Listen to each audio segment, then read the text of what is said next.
ചിലർ ഒരു ഇൻ്റർവ്യൂ ഞാൻ കൊടുക്കാറില്ല, അല്ലെ അവർ വന്ന് എടുത്തിട്ട് പോയെന്നൊക്കെ പറയും. പക്ഷേ എനിക്കങ്ങനല്ല. എനിക്ക് തീർച്ചയായിട്ടും അതൊരു ഭാഗ്യമായിട്ട് ഞാനെന്ന് പറയുന്നൊരു കലാകാരൻ്റെ വഴികളിൽ എനിക്ക് കിട്ടുന്ന ചില ചില ട്രോഫികളാണ് അതൊക്കെ. നിങ്ങളുടെ എത്രാമത്തെ ഇന്റർവ്യൂ അത്? ഇതിപ്പം ഞാൻ കൂടി വന്ന ഒരു 5 6 അതേ ഇത്രയേ ഉള്ളൂ. അതെ. ഇത്രയും വർഷത്തിനിടയ്ക്ക്. ഏറ്റവും വലിയ രസം എന്ന് പറഞ്ഞാൽ അത് എല്ലാം നമ്മളെ അറിയാവുന്ന നമ്മുടെ സുഹൃത്ത് വലയങ്ങളിൽ തന്നെ ഉള്ളവരായിരുന്നു. അതിൽ നിന്ന് വ്യത്യസ്തമായിട്ട് ഒരെണ്ണം വന്നത് ഏതോ ഒരെണ്ണം മാത്രമേ ഉള്ളൂ. നമ്മുടെ എന്ന് പറയുന്നത് മൂവി വേൾഡ് മിനി സ്ക്രീൻ എന്ന് പറഞ്ഞത് ഞാൻ കാണാറുണ്ട്. വേൾഡ് വൈഡ് ആണ് ചാനൽ.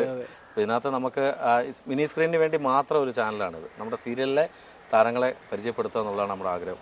അപ്പോൾ അത് നിങ്ങളിലേക്ക് ഓടിയെത്തി എന്നുള്ളതാണ്. ഒരുപാട് സന്തോഷം. അഭിലാഷണ പറയും, വിശേഷങ്ങൾ പറയാം. കാരണം കുറേ വർഷങ്ങളായി കണ്ടിട്ട്. കുറേ വർഷങ്ങളായി കണ്ടിട്ട്. ശരിക്കും അനീഷ് ഞങ്ങൾ പഠനകാലം മുതലേ, ഡിഗ്രി പഠിക്കുന്ന സമയം മുതലേ ഞാനും അനീഷ് സുഹൃത്തുക്കളാണ്. പിന്നീട് ഞാനും എക്സിക്യൂട്ടീവ് മേഖലയിൽ പോയി, അനീഷ് വണ്ടികളുടെ എക്സിക്യൂട്ടീവ് മേഖലയിലേക്ക് പോയി. അത് കഴിഞ്ഞിട്ട് പിന്നീട് ഞാൻ സ്റ്റേജ് പ്രോഗ്രാമുകളിലേക്കും റിയാലിറ്റി ഷോകളിലേക്കും വന്നു.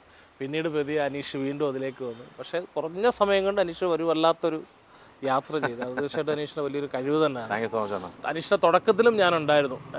അനീഷിൻ്റെ തുടക്കത്തിൽ നമ്മുടെ ഫർണിച്ചർ മാർട്ടിൻ്റെ ഉദ്ഘാടനത്തിന് ഒത്തിരി വർഷം. പക്ഷേ അവിടുന്ന് പിന്നീട് വലിയ വലിയ മലയാള സിനിമയിലെ ഇപ്പോഴത്തെ എക്കാല സൂപ്പർ താരങ്ങൾക്കൊപ്പം അനീഷ് വേദി പങ്കിടുന്നു എന്നുള്ള കാഴ്ചകളിൽ എനിക്ക് ഒരുപാട് സന്തോഷം. സുഹൃത്തെന്ന നിലയിൽ, നാട്ടുകാരൻ എന്ന നിലയിൽ.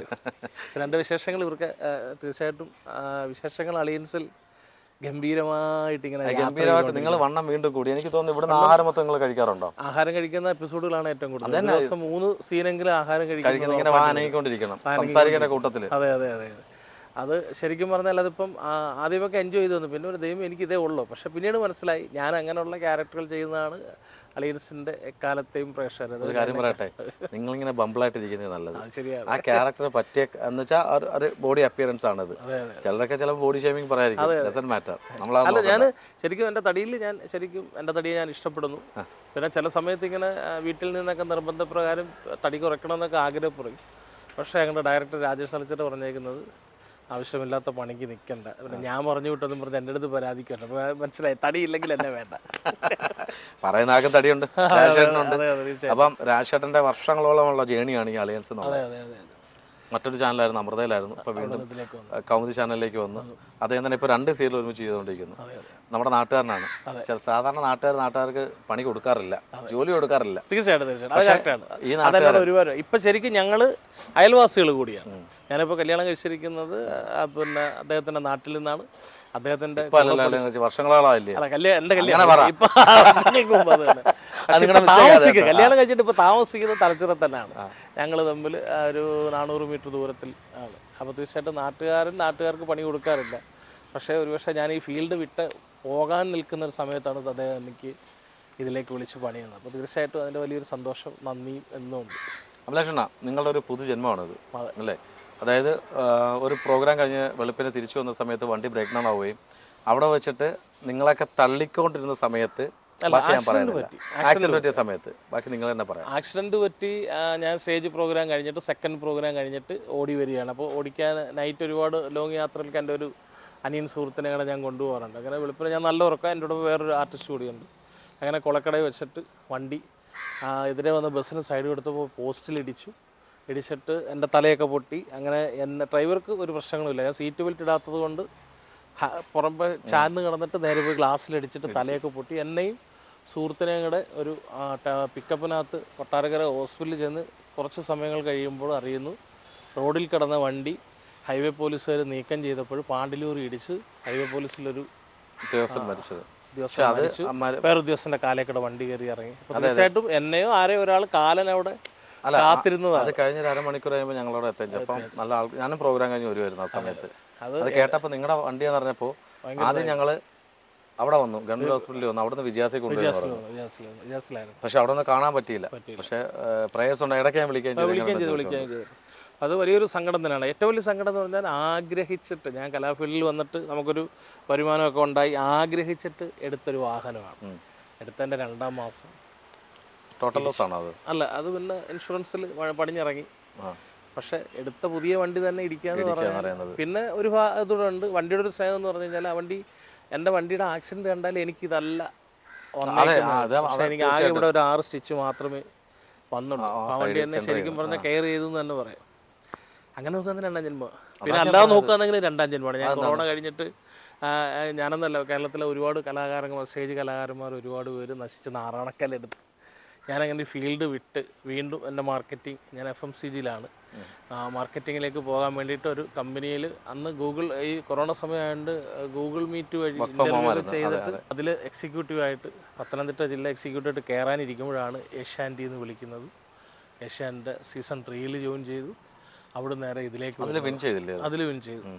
ഏഷ്യാനെറ്റ് 2 റിയാലിറ്റി ഷോയിലും വിൻ ചെയ്തിട്ടുണ്ട്. ആ ടീം ഏതായിരുന്നു? ആ ടീം ഞാൻ, ശർമ്മ കൊല്ലം, മനു കുമ്പാരി, ദീപു നാവായി. അത് കഴിഞ്ഞതിന് ശേഷമാണ് ദീപു സിനിമയിലേക്ക് വന്നത്. ദീപു ഓൾറെഡി അപ്പോഴെ തന്നെ സിനിമകളിലായി. ദീപു മലയങ്കുഞ്ഞൊക്കെ ഞങ്ങൾ ഫിനാലെ സമയത്താണ് മലയങ്കുഞ്ഞിൻ്റെ ഷൂട്ട് കഴിഞ്ഞ് റിലീസായി ഉണ്ടായി.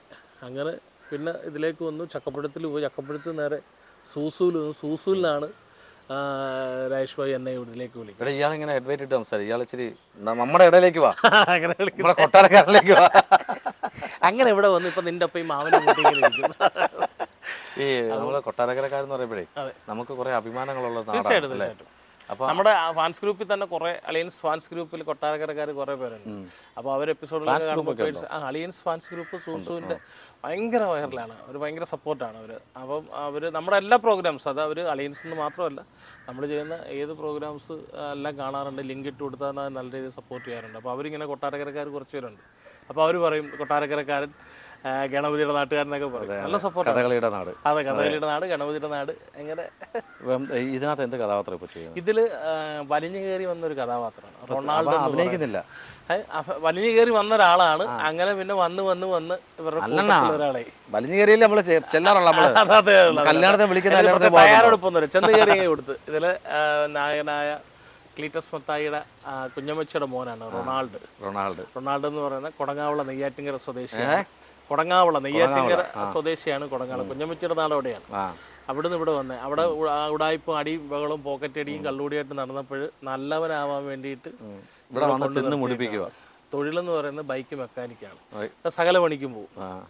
അപ്പം അതുകൂടാതെ ക്ലീറ്റസ് മത്തായുടെ DDT പാർട്ടിയിൽ ഒരു സജീവ പ്രവർത്തനാണ്. അദ്ദേഹത്തിൻ്റെ എല്ലാ ഉടായ്പിനും കൂടെയുണ്ട്. DDTയുടെ ഡെമോക്രാറ്റിക് ഡെവലപ്മെന്റ് ഓഫ് ട്രാവൻകൂർ. അങ്ങനെയാണ് ഒരിക്കലും DDT എന്ന് പറഞ്ഞാൽ ഉറുമ്പ് പൊടി.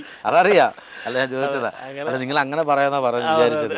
അപ്പം അതിലെ സജീവ പ്രവർത്തനമാണ്. പിന്നെ ഞാൻ ഇരിക്കുന്ന സ്പോട്ട് എൻ്റെ വർക്ക്ഷോപ്പാണ്. ഇപ്പോൾ ഞാൻ ഇരിക്കുന്നത് ഈ മാവിൻ്റെ വീട്ടിലാണ്. എൻ്റെ 2 വീലറിൻ്റെ വർക്കുകളൊക്കെ നടക്കുന്നത്. വർക്ക്ഷോപ്പിൽ പണി വർക്ക്ഷോപ്പ് വണ്ടിയൊന്നും കാണുന്നില്ല, വണ്ടിയൊന്നുമില്ല. വല്ലപ്പോഴും ആണ്ടിന് ഞങ്ങനെ എന്തൊക്കെ വണ്ടി വരും. ആ വണ്ടി വന്ന് പിന്നെ ആ പൈസ തീരുന്നതിന് വരെ അടുത്ത വണ്ടി പണി. അല്ല, ഈ വണ്ടി പണിയാൻ വരുന്നവർക്ക് വേറെ വർക്ക്ഷോപ്പിൽ നാളെ വിളിച്ച് പണിച്ചു കൊടുക്കും? ഇല്ല, വണ്ടി പണിക്കകത്ത് പക്കയാണ്. പക്ഷെ ഇതാണ് ഉടായിപ്പാണ്. ചിന്താഗതികളും പോകുന്ന വഴികളും എല്ലാം. പിന്നെ ആഹാരപ്രിയനാണ്.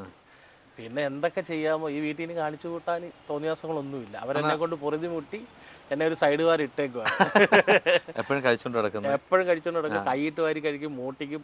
ഇവിടുന്ന് കേട്ടെന്നോണം അപ്പുറത്ത് പോയി കഴിക്കും. ഇവിടുന്ന് ഒരു ചവിട്ടിട്ട് അങ്ങോട്ട് കയറിയാൽ മതി. അത് അങ്ങോട്ടും ഇങ്ങോട്ടും. അത് ശരിക്കും പറഞ്ഞാൽ ആ കഥാപാത്രം പോലെ തന്നെയാണ്. അവരെന്നെ സഹിക്കുന്ന പോലെ തന്നെ ഇവർ എന്നെ ഉൾപ്പെടുത്തിയില്ലായിരുന്നെങ്കിൽ ഒരു പക്ഷേ അനീഷിന് ഈ അലയൻസ് ലൊക്കേഷനിൽ വെച്ചിട്ട് റൊണാൾഡോ ഇന്റർവ്യൂ എടുക്കുക ഒരിക്കലും പറ്റില്ല.